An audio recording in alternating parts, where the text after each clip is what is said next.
Amateur Traveler is in its 20th year now, but can you imagine if I had people on the show who had never been to the destination but had just read about it or seen a movie about it? That wouldn't make any sense at all, and you wouldn't listen. We all know how important it is to receive advice from people who know a destination to get the most authentic local experience. And a great option for experiencing this is Explore Worldwide and their authentic small group adventures, led by local tour leaders, perfect for solo travelers who want to meet like minded people with a desire for adventure. I'm often an independent traveler, but two of my last three trips were with small group tours because they organize everything and it's a lot easier. If you want to recreate the tour I did to Malta, they have a Malta and Gozo Discovery Tour. I'm intrigued by one of their tours called A Taste of Sicily.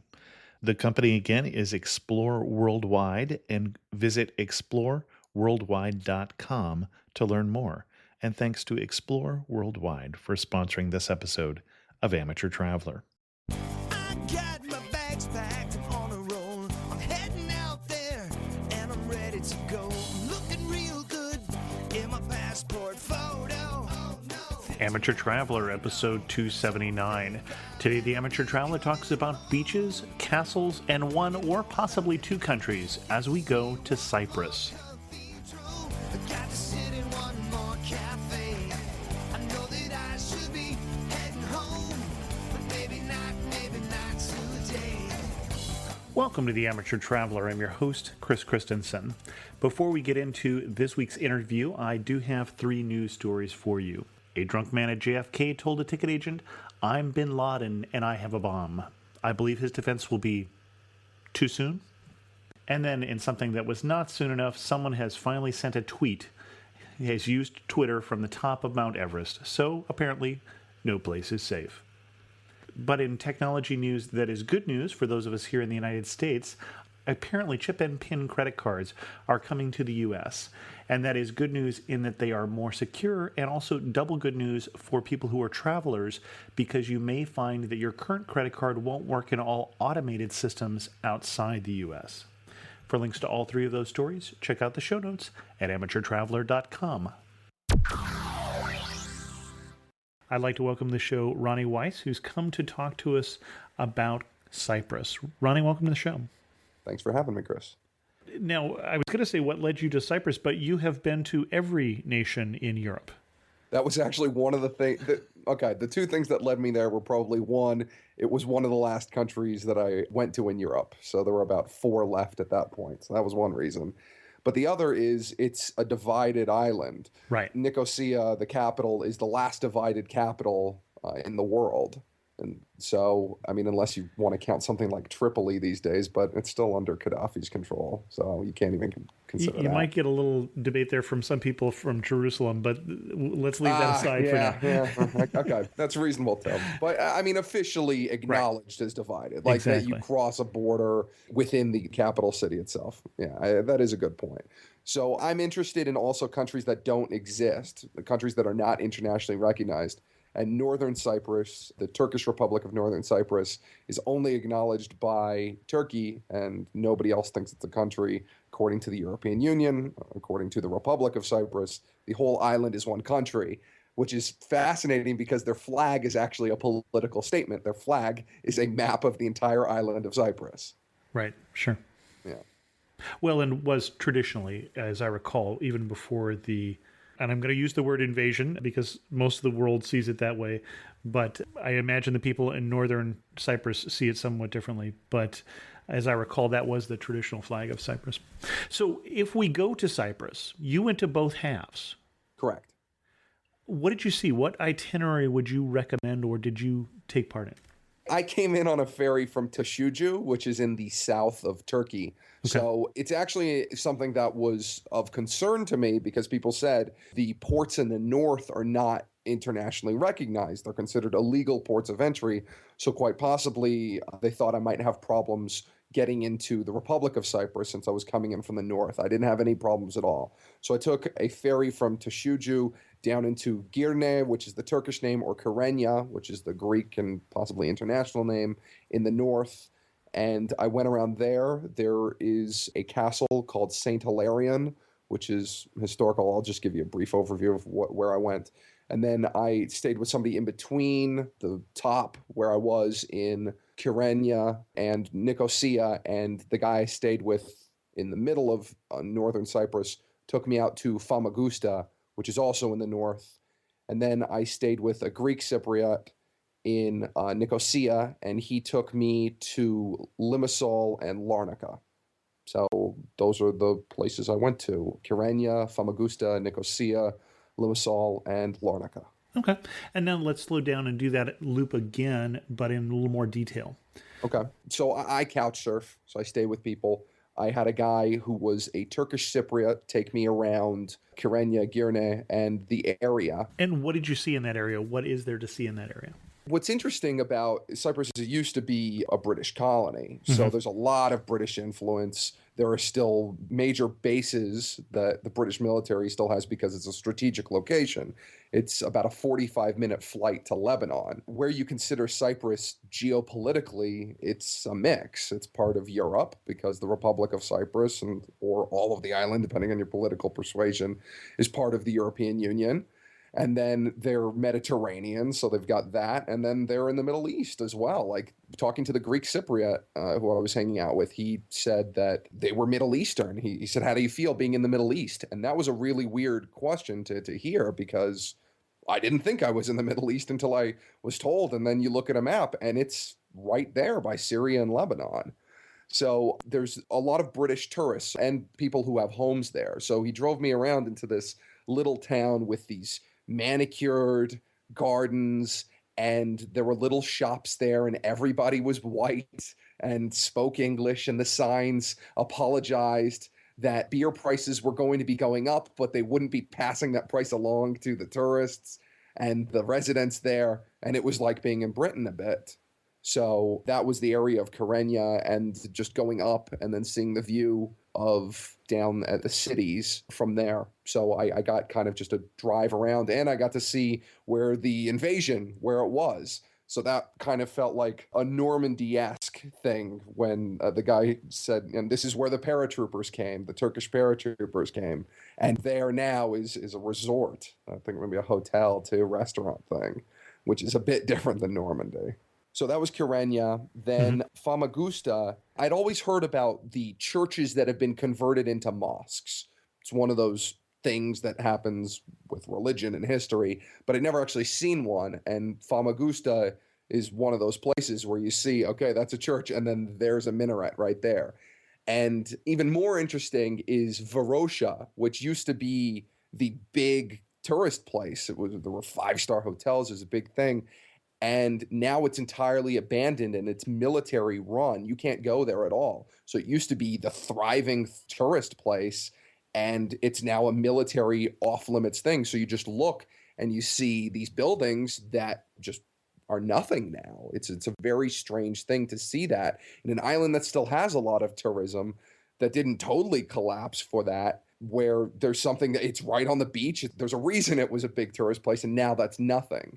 That was because it's in one of the UN buffer zones, or? No, it's controlled by the Turkish military. Okay. So Nicosia itself, there's the green line. That's the line that divides the north and the south. Right. And when you're there are buildings there that are completely abandoned, and that's because of the buffer zone. And I guess they do ecological research there because it's somewhere where there are no people there now. It's a very strange sort of thing. But Varosha, no, that's controlled by the Turkish military. And the Turkish guy, so the second person I spent time with, he was Turkish, not Turkish Cypriot. And he told me this is just a card in the game, that the North and the Turks were keeping it as a card for diplomacy. So no, it's not the buffer zone. It's a separate thing. Nicosia itself, it's divided. So you cross one side to the other, you're in the Turkish area, and it feels Turkish. And there's signs in Turkish, and it feels like Turkey. Then you go to the south, and it feels like Europe. It's Greek. You see Greek signs and chain restaurants. Wagamama, I think, was one of them, and things like that. It feels like a European city. It's very much that. And right on the other side of the buffer zone, it's not anymore. And then that's how I felt in the South. I felt a lot of Greek influence. But if you look closely, if you're walking around, you could see the things that used to be Turkish. The Greek Cypriot who was showing me around the South would show me the signs and how this used to be a Turkish thing. This was called Istanbul Street or things along those lines. Ankara, I think, was actually one. But it used to be, as you mentioned, it used to be a united thing, and then it got split up. So you get to see that influence when you look for it. I'm assuming that that goes back quite a ways because I know Greece and Turkey both were more mixed environments, more mixed societies prior to the repatriation of Turks and Greeks after they fought the War of Greek Independence and actually after World War One, as I recall. Yeah, up until 74, it was technically one place. And then over the course of like 73, things really got ramped up. There was a coup in Cyprus. It's a very interesting geopolitical thing because it used to be a British colony. There were a lot of outside factors that caused this place to be such a boiling pot of tension. But yeah, up until the 70s, people were living together. The Greek Cypriot who I was spending time with, he was actually from Kyrenia, the first place I was at. It was a very strange thing because I was up there with the Turkish Cypriot. He showed me around, and it was his home. He grew up there. His family was from the South originally. And then I hung out with a Greek Cypriot. He grew up in South Africa because his family fled the North when things were boiling up. And you feel that if you talk to any of the Cypriots, you hear and you see it used to be a very different place. And that was only a couple generations ago. Now, my take is right now things are certainly settled down, Yeah, but it doesn't mean they're by any means resolved in terms of that everybody thinks this is the way it should be and this is the way it'll be forever. But certainly tourism has come back. People are experiencing a very calm place. definitely. I would totally agree with that. When I was in Lebanon, I know you covered it a bit Right. on a prior episode. Before I went there, everybody said this is a country that could go into civil war at any point.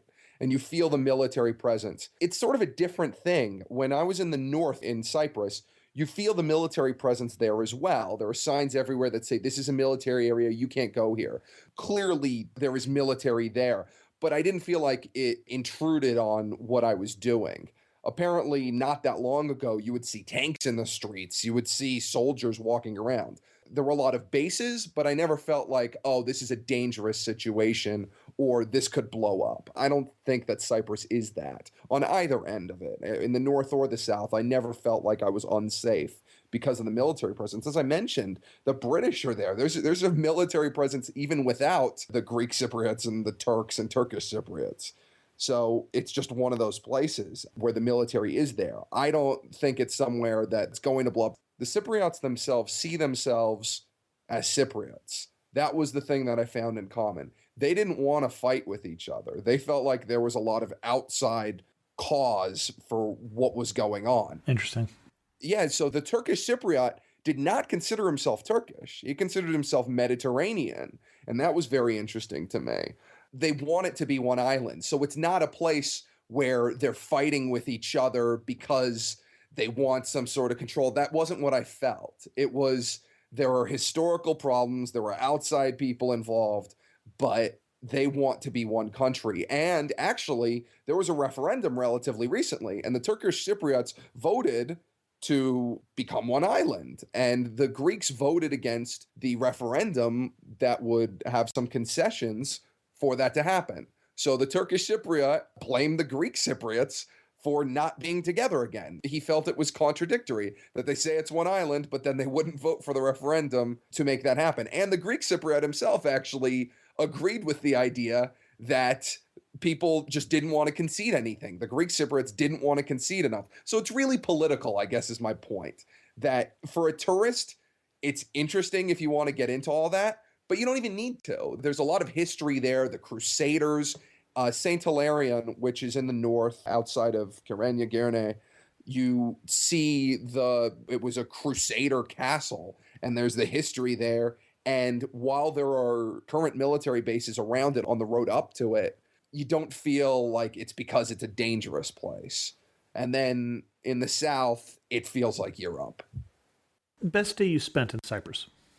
Probably the Famagusta thing. Well, I guess it's a tie. The Sing Varosha, that ghost city, was bizarre. And it just was so bothersome, too. A place that was so lively a couple decades ago that if it wasn't under military control right now, would be a tourist place again. That was really interesting and bothersome. And then the best experience I had was with the Greek Cypriot on the UN buffer zone, the Green Line.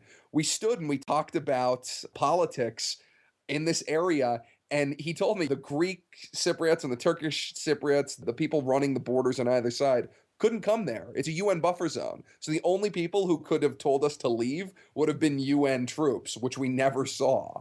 So we just stood there in a no man's land talking about politics, history, and whatever while these cats jumped around in the abandoned buildings next to us. That was an amazing experience. Should point out that Ronnie also has a political podcast, so that's probably one of the reasons that you enjoyed standing there talking politics as one of the most memorable things, I would guess. Yeah, I mean, it's also just the feeling of being somewhere where other people just aren't, where Right. we had access to something that the people on the island technically didn't. Like the citizens themselves, the guy I was with, sure, but there are people there who have a job to be running these borders and they couldn't be there. So there was also that exclusivity factor as well. Excellent. Getting a little away from the politics for a minute, if someone who were not interested in politics were to go there, the three biggest things you think they should see? Well, it's an island, so Sure. and it's an island in the Mediterranean. If you're just a tourist who likes beaches, there's a ton of stuff to see there. Paphos is one of the. I didn't go to Paphos at all because I was told it's just there's beaches there. You can get a lot of flights from the UK out to there. That's where a lot of people tend to go. So there's that. And then history, aside from the politics, there's all the Crusader sorts of things. And then for food, I mean, and culture itself, you're in a place where you have the Turkish and Greek influences right there. You can go up to the north and get Turkish food, and you could probably get it in the south and the north as well, too. But you can go and you can have a very authentic experience of very Turkish and very Greek right next to each other, which is not necessarily something you could do other places in the world. What time of year did you go, and do you know what time you would recommend? I went toward the end of last year, so it was fall, like October was when I went. And I don't know if it matters. You're in the Mediterranean. Does it really matter when you go to the Middle East? I'm not convinced there are seasons in that way. It can be a little warmer in the summer, as I recall. Okay, yeah, I guess it's one of those places. As far as I could tell, it was fall and it was nice. So maybe summer might be too hot. Everybody's got their own tastes, I guess. Some people like it hot. But then I probably enjoy the beaches more, too. And you had read about this, I guess, before you went. No, Oh, really? no, not Okay. at all. All right. All I knew was really about the North, that it was a divided island, Sure. and that the North was its own thing, and that there was Turkish military. That was really all I knew. And beyond that, I just knew it was an island, and it was technically in Europe. I didn't know. I really don't do much research before I go to a place. So what was the biggest surprise? You're standing there and you're thinking, this I didn't expect. Actually was culinary, funny Okay. enough. I'm not a big foodie, but the Turkish guy I hung out with took me out for desserts. And we had a thing called tavuk gugsu. And tavuk is chicken in Turkish.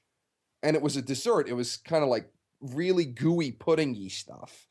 And I said, well, why is this called chicken? I thought there was a reason for it just naming wise, but it's actually chicken. They make this dessert from chicken, which I thought to be really bizarre. And it doesn't taste like chicken at all. If somebody didn't tell me, you realize this is a chicken dessert, I wouldn't have had a clue. So that was actually the biggest surprise for me. Huh. I can't quite picture that myself. Interesting. Yeah, no, it's odd because it's this really gelatinous, gooey, white sort of thing. And I can't even picture anything it was comparable to. And as I said, just the idea that I honestly did not believe that I was eating chicken. When he told me it was chicken, I thought he was messing with me because I'd never heard of a dessert made with chicken. Have you? No, I would have to say I have not. Yeah, I just it's not something I've heard of. Well, except maybe chicken feet, but that's an entirely different experience. Yeah. One thing that made you laugh and just say, only in Cyprus. It's political, sort of, but politics, that's the thing. I mean, if you're dealing with the people, it becomes a lot harder to divorce the politics from the reality there. The Greek Cypriot that I was with lived in apartments that were for refugees from the north.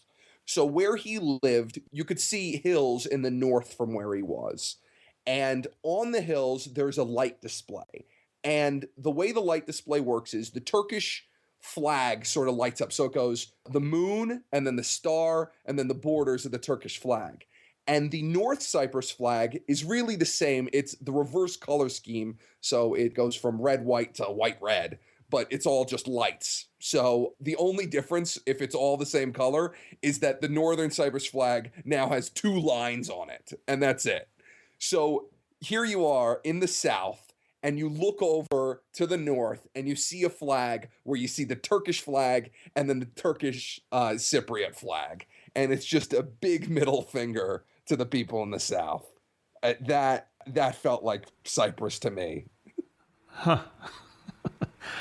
All right, then. Now, you had a lot of interaction with locals. Most memorable person you met? All 3 of them. It's fascinating to be talking to people who live there and who can tell you all about what it's like. And also, since it's all recent memory, you can meet somebody in another country whose family was involved in stuff in the past or they have descendancies. But these are people whose lives in the present are affected by what's happening there. So if you talk to any of the locals in Cyprus, even if you're not as interested in politics as I am, you will become interested because it's such a part of their lives. And then, how did you get started with the couch surfing?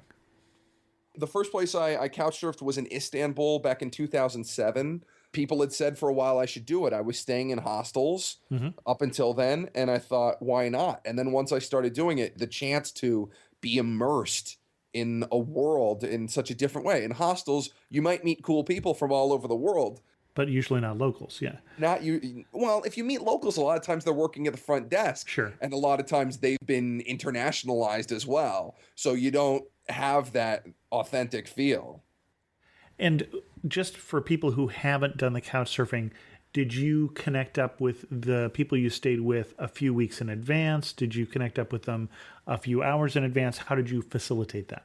I'm really bad at planning in advance because my life just changes so much.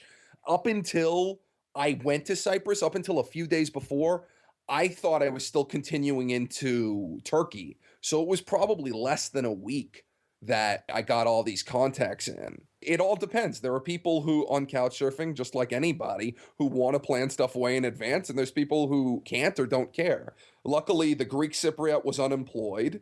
The Turkish Cypriot had time to take me around a bit during the day and then went back to work. And the Turk, I think it was the weekend when I hung out with him. So you meet people who are in different situations and you could schedule it accordingly. Excellent. And when did you feel closest to home and when did you feel furthest from home? In Cyprus specifically? In Cyprus specifically. When I crossed from the north to the south in Nicosia, I have spent a lot of time in Europe. As you can imagine, going to every country in Europe takes a bit of time. So when I got into the south in Nicosia, I'm like, wow, this is a European capital again. Because I'd been spending a lot of time in Turkey. And I got used to Turkey, but it was Turkey. And then once I got into a place that felt like Europe again, okay, this is really familiar. I know this down pat now. So that was the closest. And then the furthest was really that buffer zone. Sure. Because there are just so few places in the world that feel like that. You watch the cats just going around and you go, these cats have more freedom than almost anybody else here. Excellent. Any last tips that you would give somebody who wants to follow in your footsteps and visit Cyprus? Make sure that you know how all the border stuff works and the port of entry. Because, as I said, I was worried that I wouldn't be able to get into the south at all coming in from the north. A lot of people come into the south first to go into the north. There's an airport in the north. So in Turkish, if it's a C, that's pronounced with a J. So it's Ercan, and that's pronounced Ercan. And that's the airport in the north. So just make sure that you know how the border stuff is working. In the last couple years, things seem like they're really open. The Europeans are of the mind that if they treat it like one island, they have to treat it like one island. They can't begrudge somebody from coming in the north. That's the gauge I get. There is still a border there. So make sure you know what's going on because it could change. Okay. And as we go to wind this down, last two questions. Fill in this sentence for me. You really know you're in Cyprus when what? You talk to the locals. Okay. And talking politics, it sounds like I think it's honestly like there are places I go where people are less political, but these are people who a couple generations ago they lived with each other. Sure. So it's very much a part of it. I mean, you mentioned Jerusalem before. I can't imagine you're going to talk to an Israeli or a Palestinian without getting something into politics. Right. Okay. And if you had to summarize Cyprus in 3 words, what 3 words would you use? Divided. Sure. Dynamic. Okay. In what way? It's so multicultural. The thing about it being European is that people are coming in too. It's part of the European Union. So you have that. You go from one part of a city to another and you feel like you're in a different place. You feel like you're in a different country. Okay. That's a great experience because in the United States, you go from one state to another and it's hard to notice a lot of the time. In this place, you're in one city and you cross and you're in a different world. Okay. And then last word. Mediterranean. Okay. Yeah. Excellent. And Roni, where can people go and read more about or hear more from you? Best places are my blog, roniweiss.com, RONIWEISS.com. I'm also big on Twitter, so you can talk to me there. I'm nice and talk to people. And we have a weekly political podcast. I do it with a guy named Joe Genie. He's a reporter at the United Nations Security Council. So he deals on the end of finding out what the powers are doing, how they talk, and then I'm out in the world seeing it. So we have different perspectives, and then we get guests on. So that's called Don't Worry About the Government. You could find us on iTunes and at don'tworry.tv, and you could find us on Facebook as well. And then speaking of Twitter, you mentioned to me before we started recording also about Travel Talk on Twitter. Why don't you tell people about that? So Travel Talk on Twitter is a weekly Twitter event, and that means it happens on Twitter. It happens at 9:30 a.m. and p.m. GMT, Greenwich Mean Time. So if you go to a website like timeanddate.com, you could see where that corresponds for you. And people from all over the world come to talk about a specific topic. We have 5 questions, and it's a lot of interchange. So if you haven't done a Twitter event before, it's a lot of fun. You meet a lot of new people. You get to see everybody's pictures and stories and perspectives, and I have a lot of fun helping organize that. Great. And if you want to remember any of those links, we'll put them in the show notes at amateurtraveler.com. Roni, thanks so much for coming on The Amateur Traveler. Thanks for having me, Chris. In news of the community, I'd like to announce 2 different meetups that I will be attending. The first one is in Boston, Massachusetts. It is on May 18th. That's May 18th, 2011 at 6 p.m. at the Cambridge Brewing Company. It is a meeting for Meet, Plan, Go, and I will be there. So if you're interested in meeting and helping plan how you can go on some trip, I will be glad to help and love to meet with people from the show. Again, Wednesday, May 18th, 2011, Cambridge Brewing Company, Kendall Square, Cambridge, Massachusetts. And the next one is actually going to be at the Travel Blog Exchange Conference in Vancouver, Canada. When I'm up there, we're going to do it Thursday, June the 9th. We do not have a time and place yet. If you are from the Vancouver area and you have suggestions, I would love to hear them. Looking for someplace quiet enough to have a conversation, preferably where people can get a little food, but nothing too expensive. With that, I think we'll bring this episode of The Amateur Traveler to a close. You may have noticed that these episodes are not going out quite as timely as they used to, and that's because my son and editor has now a full-time job, 40 hours a week, so that is distracting him somewhat in ways that it probably should. If you have any comments on this or any episode, just leave them at amateurtraveler.com or send me an email to host@amateurtraveler.com. You can also catch me on Twitter, although not on the top of Mount Everest, at Chris2X. And as always, thanks so much for listening. I got to see one more cathedral. I got to sit in one more castle.